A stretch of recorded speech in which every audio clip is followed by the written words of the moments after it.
Hello friends, welcome to science magnet. दोस्तों कैसे हैं आप लोग सभी? आई होप सभी बहुत अच्छे हैं, शानदार हैं, जानदार हैं। ये है फिजिक्स का अपना आखिरी चैप्टर, हीट एंड टेम्परेचर यानी ऊष्मा एवं तापमान। बहुत छोटा सा चैप्टर है और हमारे सारे चैप्टर अपने जो भी अभी तक कवर कर रहे हैं वो तो फिर भी थोड़े से बड़े थे, ये तो सबसे छोटा चैप्टर है।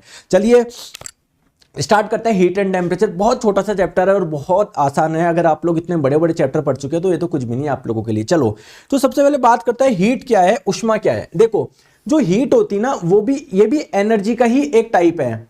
जैसे वर्क भी एक प्रकार की एनर्जी ही है, साउंड भी एक प्रकार की एनर्जी ही है, वैसे ही दोस्तों हीट भी एक प्रकार की एनर्जी ही है। तो ये हीट हम लोग बोलते हैं ना यार, एक पॉइंट से दूसरे पॉइंट पे ट्रांसफर हो गई। जैसे आप लोग, जैसे मान लो ये आपके पास में कोई बर्तन है, ठीक है, इसमें मान लेते हैं क्या है, पानी है। अगर आप लोग इस चाहते हो पानी को गर्म करना, इसका टेम्परेचर बढ़ाना, तो आपको क्या देना पड़ेगा, इसको हीट यानी ऊष्मा आप लोगों को देनी पड़ेगी। तो हीट क्या होता है, सबसे पहला इंपॉर्टेंट पॉइंट, हीट जो है वो एक फॉर्म ऑफ एनर्जी है, एक ऊर्जा का ही प्रकार है।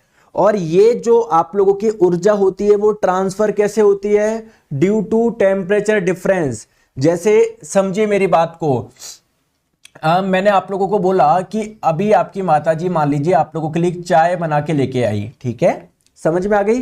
दोस्तों चाय काफी गर्म है, इसका टेम्परेचर कितना है, मान लो 70 डिग्री सेल्सियस इसका टेम्परेचर है। बाहर क्या है, आप लोगों का टेम्परेचर कम है, कितना है, केवल 20 डिग्री सेल्सियस है। देखिए इसके पास में क्या है, टेम्परेचर ज्यादा है, यानी इसके पास में हीट ज्यादा है, ऊष्मा ज्यादा है। जिसके पास में हीट ज्यादा होगी उसका टेम्परेचर ज्यादा होगा। दोस्तों बाहर क्या है, टेम्परेचर कम है, यानी बाहर हीट का मान कम है। तो क्या होगा, जो हीट का ट्रांसफर होता है ना वो हमेशा हाई टेम्परेचर से लो टेम्परेचर की ओर होता है। तो दोस्तों इससे हीट निकल के बाहर जाएगी तो उसका टेम्परेचर धीरे धीरे कम होगा, 70 से 60 होगा, 50 होगा, 40 होगा, 30 होगा, 20 होगा। जैसे इसका टेम्परेचर बाहर के अकॉर्डिंग हो जाता है तो कोई भी टेम्परेचर डिफरेंस नहीं बचेगा। तो जब टेम्परेचर डिफरेंस नहीं होगा तो हीट का ट्रांसफर नहीं होगा। समझ में आ गई बात को? तो जो हीट का ट्रांसफर होता है वो तापमान के अंतर की वजह से होता है। दूसरी इंपॉर्टेंट चीज क्या है, हीट जो होती है ना, जैसे मैं आप लोगों को बोलूं कि यार कि एक लोहा है, ठीक है, ये लोहे की रॉड है। तो दोस्तों लोहे की रॉड बहुत छोटे छोटे किससे मिलके बनी होती है, एटम यानी परमाणु से मिलके बनती है। कोई भी आप लोगों का कोई भी पदार्थ हो बहुत छोटे छोटे पार्टिकल से मिलके बना होता है, जिसे आप लोग क्या बोलते हैं, एटम यानी परमाणु बोलते हैं। समझ में आ गया क्या?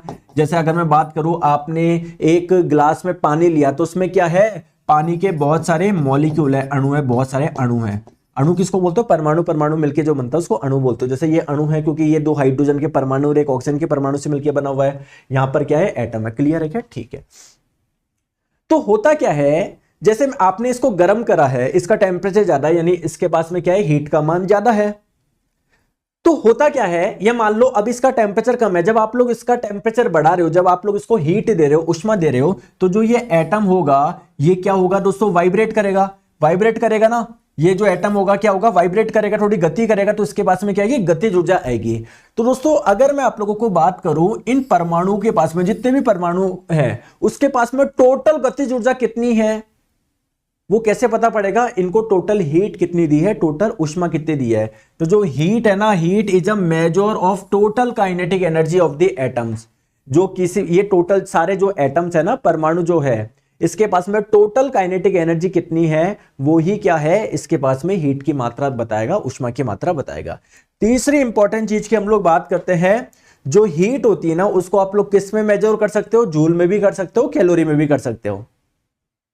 अगर आप लोगों से पूछा जाए हीट का एसआई मात्रक क्या है, तो यार हीट एक प्रकार की क्या है, ऊर्जा ही तो है, तो उसका एसआई मात्रक क्या होगा, जूल होगा। और इसका सीजीएस मात्रक क्या होगा, सीजीएस मात्रक इसका क्या होगा, कैलोरी होगा। ध्यान रखिए, अगर आप लोगों से कोई कैलोरी और जूल में संबंध पूछे तो एक दोस्तों इधर थोड़ा उल्टा लिख दिया मैंने, मैं इधर लिख देता हूं, एक कैलोरी में 4.18 जूल होती है। ठीक है, आ जाओ अब बात करते हैं टेम्परेचर की, बात करते हैं।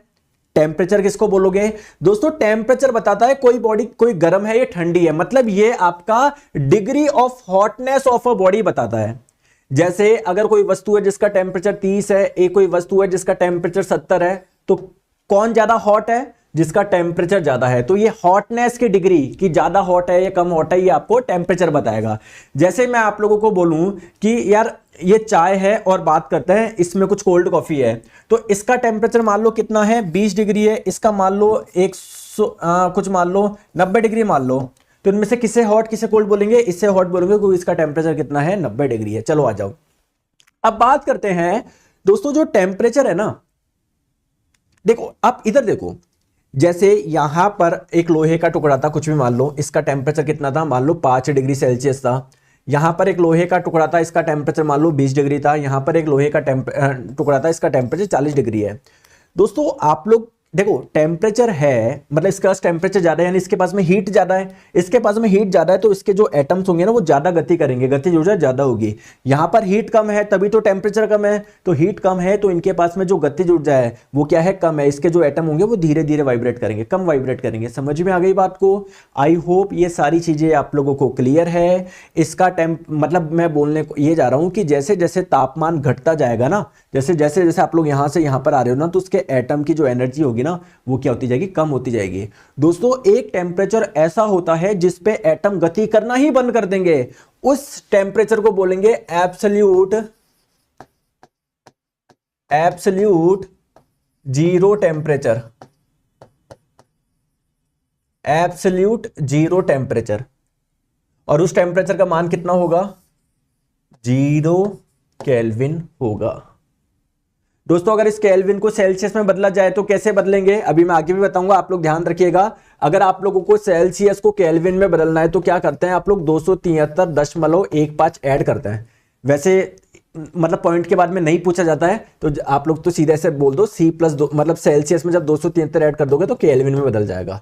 तो अगर आपको इसको सेल्सियस में बदलना हो तो क्या हो जाएगा, -273 सेल्सियस हो जाएगा। समझ में आ गई बात को? ठीक है। अब दोस्तों टेम्परेचर को आप लोग मेजर करना है। जैसे मैंने आपको बोला कि यार आपकी बॉडी का टेम्परेचर कितना है, जैसे मान लो आपकी फीवर हो रहा है तो आप तो बोलते हो 102 बुखार आ रहा है, 103 आ रहा है, तो वो है क्या, 103 केल्विन है, 103 फ़ारेनहाइट है, क्या है? तो दोस्तों टेम्परेचर का मेजरमेंट अलग अलग स्केल में किया जाता है। आप लोग सेल्सियस में भी माप सकते हो, आप लोग फ़ारेनहाइट में भी नाप सकते हो, आप लोग केल्विन में भी माप सकते हो। जैसे सेल्सियस की बात करें, जैसे मैं आपको बोलूं पानी कितने डिग्री सेल्सियस पे उबलता है, 100 डिग्री सेल्सियस पे। कितने पे जमता है, 0 डिग्री सेल्सियस पे। तो अगर हम लोग एक स्केल ले, है ना, सेल्सियस स्केल की बात कर रहा हूं, तो इसका जो 100 होगा ना वो उस पे तो वाटर बॉयल करेगा, और 0 पे क्या करेगा, वाटर फ्रीज करेगा। अगर हम लोग बात करें, ये पेन, अरे ये चल क्यों नहीं रहा, रिमोट को क्या हो गया?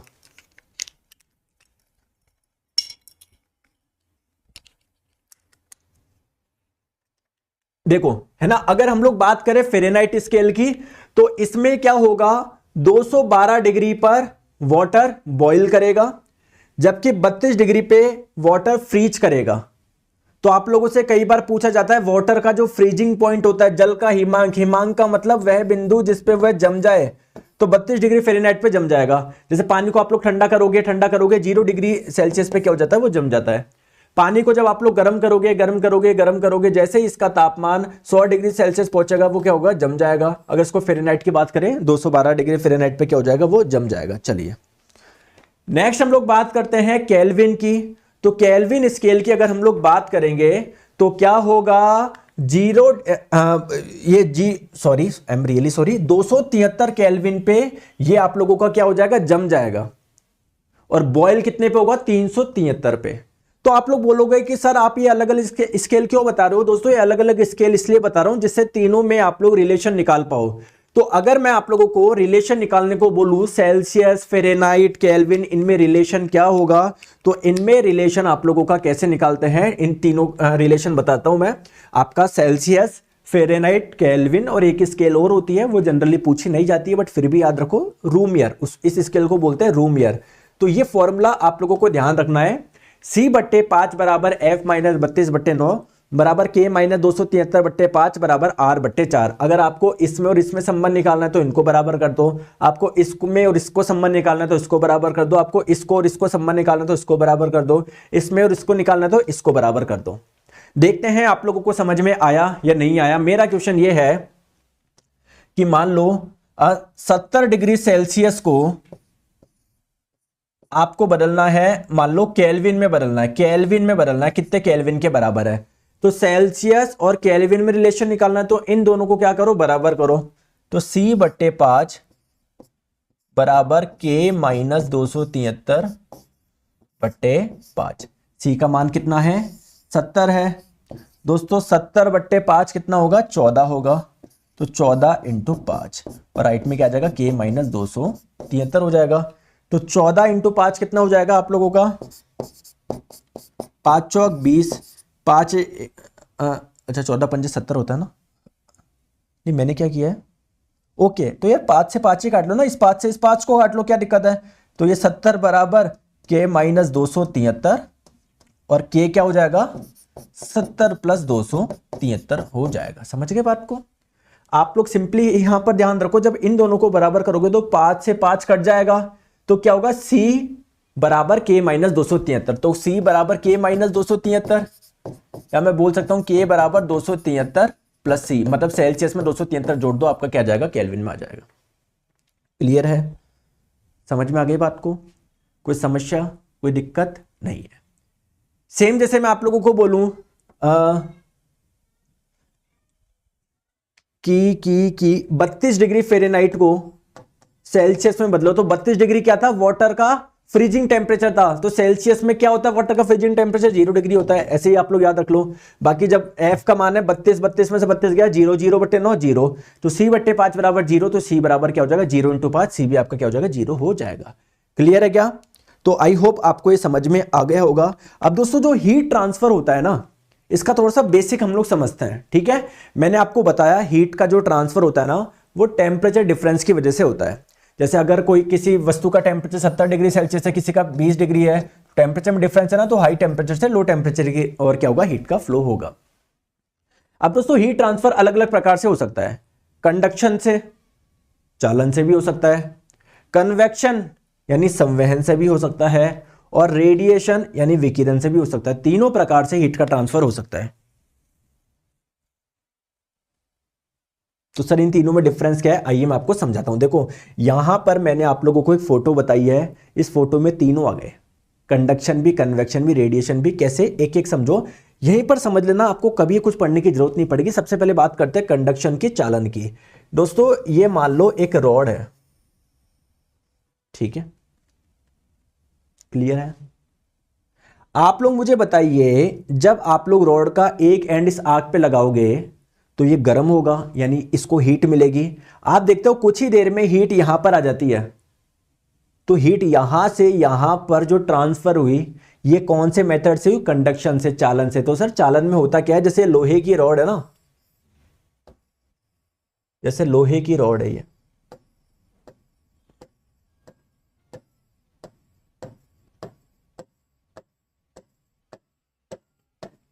तो आप लोग को पता है कोई भी जो पदार्थ होता है बहुत छोटे छोटे पार्टिकल से मिलकर बना होता है, जिसे आप लोग एटम बोलते हो।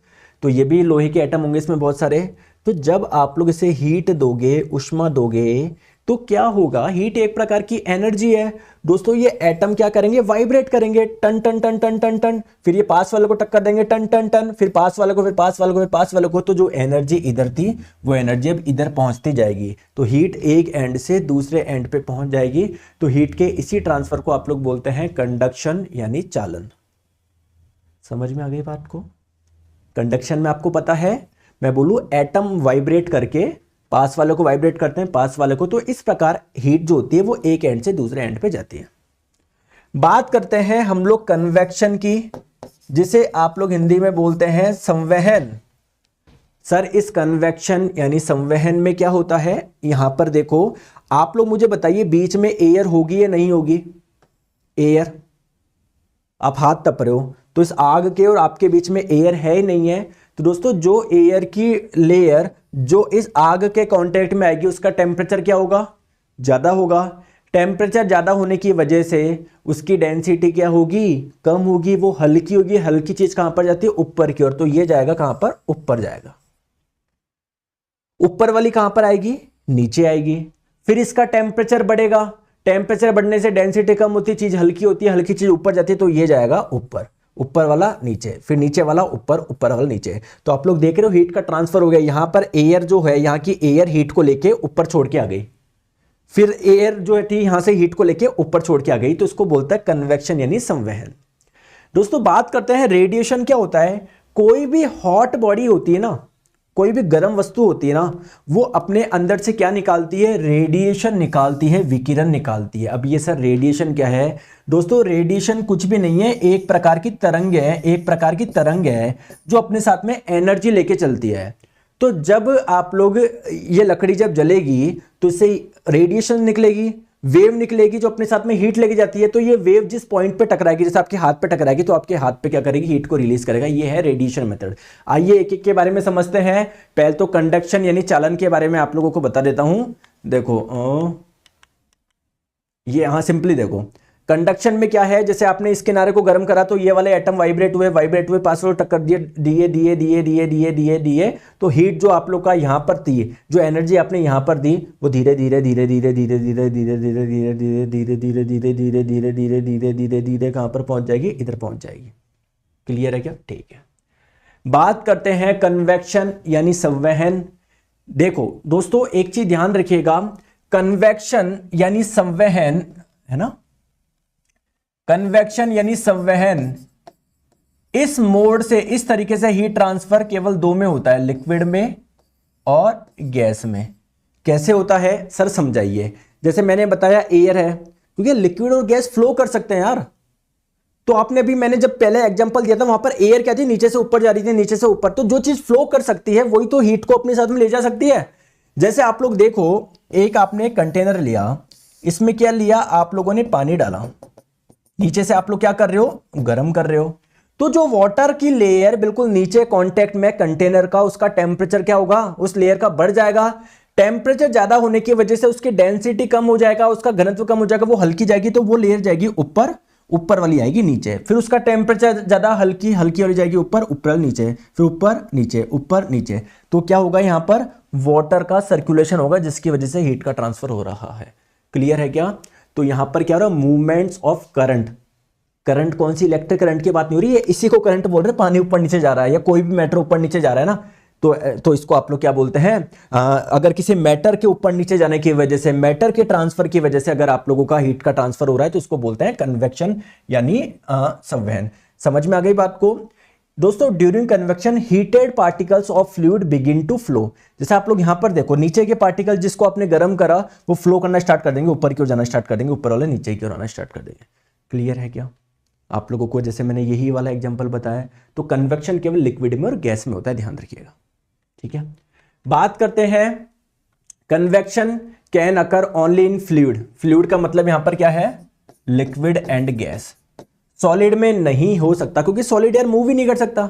आपने देखा होगा रूम में एक जगह आप लोग कुछ जला के रखो तो टेम्परेचर थोड़ा बढ़ जाएगा कमरे का, क्यों? क्योंकि जो एयर इसके कांटेक्ट में आएगी उसका टेम्परेचर कम होगा, वो उनकी टेम्परेचर ज्यादा होगा, डेंसिटी कम होगी, हल्की होगी, वो कहीं दूर की ओर उड़ेगी, दूसरी वाली इधर आएगी, तो जिसकी वजह से सारी हवा क्या हो जाएगी, आपकी गर्म हो जाएगी। बात करते हैं रेडिएशन।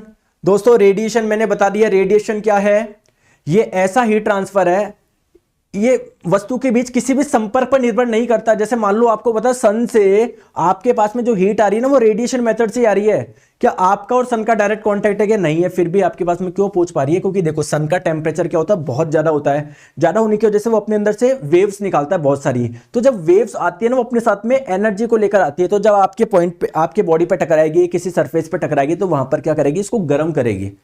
तो इस टाइप के हीट ट्रांसफर को बोलते हैं रेडिएशन। और दोस्तों इसमें डायरेक्ट कांटेक्ट होना जरूरी नहीं है। समझ में आ गई बात को? ठीक है। तो देखो सन से अर्थ पे जो हीट आती है वो किस मेथड से आती है, रेडिएशन मेथड से ही आती है। चलिए दोस्तों एक चीज मैं आप लोग को और बताऊं कि इस वाले मेथड से आप लोग निर्वात में भी ऊष्मा का संचार किया जा सकता है। निर्वात का मतलब जहां पर कुछ भी नहीं हो, एयर भी नहीं हो। क्योंकि आपको पता है सन से जब पृथ्वी पर रेडिएशन आती है तो बीच में ऐसी जगह भी आती है जहां पर वैक्यूम होता है, कुछ नहीं होता, फिर भी तो वो वेव चल रही है ना। क्यों? क्योंकि जो वेव आ रही ना, वो कौन सी वेव होती है, इलेक्ट्रोमैग्नेटिक वेव, यानी विद्युत चुंबकीय तरंग। और विद्युत चुंबकीय तरंग को किसी माध्यम की जरूरत नहीं है। ठीक है। तो ये एक प्रकार की विद्युत चुंबकीय तरंगें होती है। ये मैंने आपको पढ़ाया था साउंड वाले में कि विद्युत चुंबकीय तरंग क्या होता है। चलो आ जाओ, अब बात करते हैं सर एंट्रोपी किसे बोलते हैं, थोड़ा सा ये समझा दीजिए, है ना। वैसे तो ज्यादा पूछा नहीं जाता लेकिन फिर भी आपको थोड़ा सा पता होना चाहिए एंट्रोपी होता क्या है। देखो एंट्रोपी का मैं बहुत आसान भाषा में समझाऊं तो आप लोग समझो, डिसअरेंजमेंट,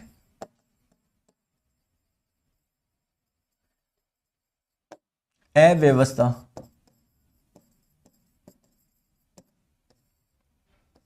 सर समझे नहीं, देखो अगर मैं आपको बोलूं एक क्लास में 4 बेंच है, हर बेंच पे 3-3 लोग बैठे हैं, 3-3 लोग बैठे हैं, क्लियर है क्या। अगर इसमें कोई पटाखा फोड़ दे तो क्या होगा, सब भागेंगे, कोई यहां भाग रहा है, कोई यहां पर भाग रहा है, कोई यहां पर भाग रहा है, कोई यहां पर भाग रहा है, कोई यहां पर भाग रहा है, ठीक है। तो अंदर क्या बढ़ेंगी, अव्यवस्था बढ़ जाएगी। तो दोस्तों इसी अव्यवस्था को बोलते हैं एंट्रोपी।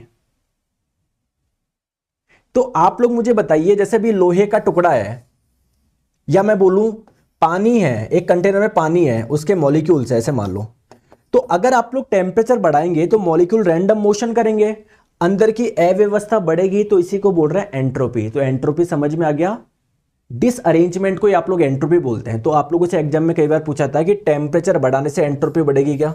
हाँ यार, अगर आप लोग टेम्परेचर बढ़ाओगे, हीट दोगे तो रैंडम मोशन करेंगे, तो आप लोग बोलेंगे टेम्परेचर बढ़ाने से यस एंट्रोपी बढ़ेगी, और टेम्परेचर कम करोगे तो क्या होगा, एंट्रोपी कम हो। समझ में आ गई बात को, बात क्लियर है, ठीक है। अब बात करते हैं लॉज ऑफ थर्मोडायनेमिक्स। थर्मोडायनेमिक्स को हिंदी में बोलते हैं ऊष्मागतिकी। सर ये थर्मोडायनेमिक्स क्या होता है, थर्मोडायनेमिक्स है study of temperature and heat, मतलब फिजिक्स की वो वाली ब्रांच जिसमें हीट और टेम्परेचर बहुत अंदर डिटेल में घुस रहे हो आप।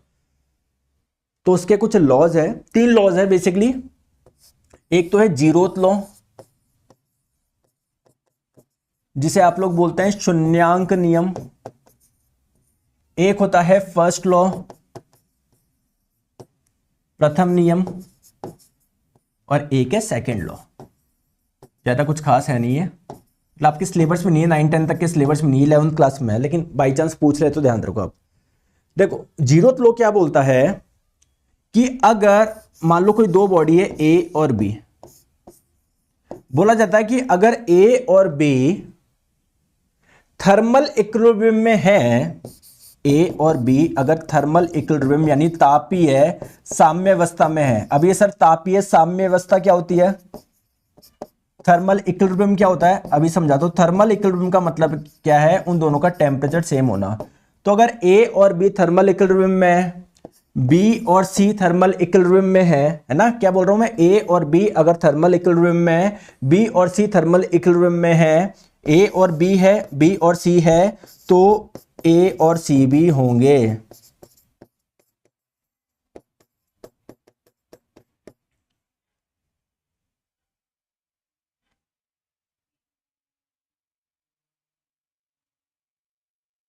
सर समझ में नहीं आया ये क्या हुआ है, ये तो मजाक हो गया। पर सर कुछ मजाक नहीं है दोस्तों, आप मुझे बताओ, ए और बी मान लो थर्मल इक्विलिब्रियम में, इसका टेम्परेचर 30 है तो इसका भी 30 होगा, और ये दोनों है तो इसका भी 30 होगा, तो यार इन दोनों का भी 30 होगा। तो यही बोलना चाह रहा है जीरोथ लॉ, और कुछ भी नहीं है।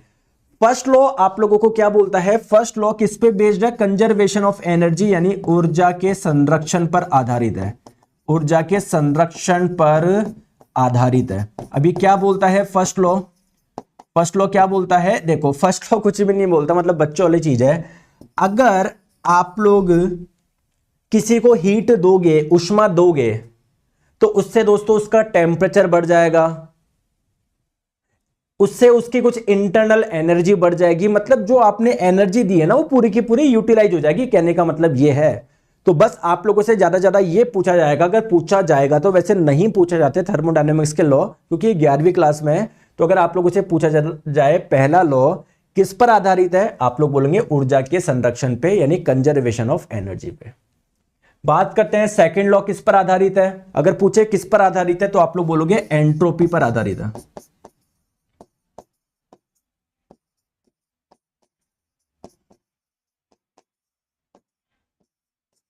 अब सेकंड लॉ क्या बोलता है, सेकंड लॉ ये बोलता है कि जीरो एंट्रोपी हो ही नहीं सकती।